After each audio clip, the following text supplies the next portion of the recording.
I think Seth is going to curb stomp AJ out of desperation. I think Seth totally curb stomps AJ out of desperation. And I think that is going to make Punk snap. AJ is going to get in between them while he tries to chase Seth, and she's going to sneer him again. There's going to be a spot where she's like, nah, smack him in the face.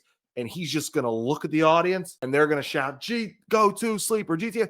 And he's just going to lift her up, shrug his shoulders, and he's going to hit her with a GTS. And I think the crowd is going to go absolutely apeshit. Doesn't that defeat the whole purpose of a mixed tag team match? Because that's one of the rules. You can't hit. Well, if the ref goes down, that would leave it perfect for Seth to curb stomp. And almost every time these guys have had a match, the ref has gone down. So, the reason I also say that is because the new WWE 2K25 game that came out this year, the biggest selling point of that game was that you could have intergender wrestling and intergender fighting now. You can do girls versus guys now. Girls can get interjected in a men's match. You can hit each other, and there's no DQ. It's a huge part of the selling point this year of that game. That was one of their massive marketing strategies for that game.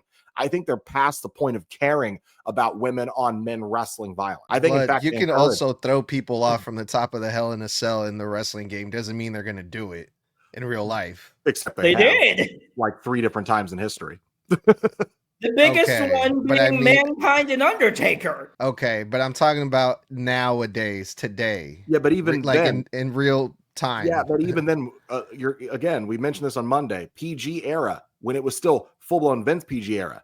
We saw Randy Orton RKO Nia Jax in the Royal Rumble, then clothesline her over the top rope. We saw Baron Corbin straight up attack Becky Lynch and hit her his finisher, the freaking end of days. Well, first of all, Nia Jax was in the men's Royal Rumble for some reason, so of course she was going to get thrown over the top of the ring. She stole a spot. She stole a spot when someone went down and entered herself. Right. Because she lost the women's in the men's Royal Rumble. But she stole the spot. She wasn't actually didn't draw a card for the match. Okay, my point was that she was in the ring during a men's Royal Rumble, so of course she was going to get hit. They could have easily picked her up and just put her over the top. Randy straight said, "Fuck that," RKO'd her ass, then clotheslined her. So, and Randy, don't forget, DDT'd Stephanie McMahon in 2009, the height of the PG era, and then RKO'd her again. So it's not like it's unheard of for them to do that. In fact, it's been a massive part of storyline. But I think that this story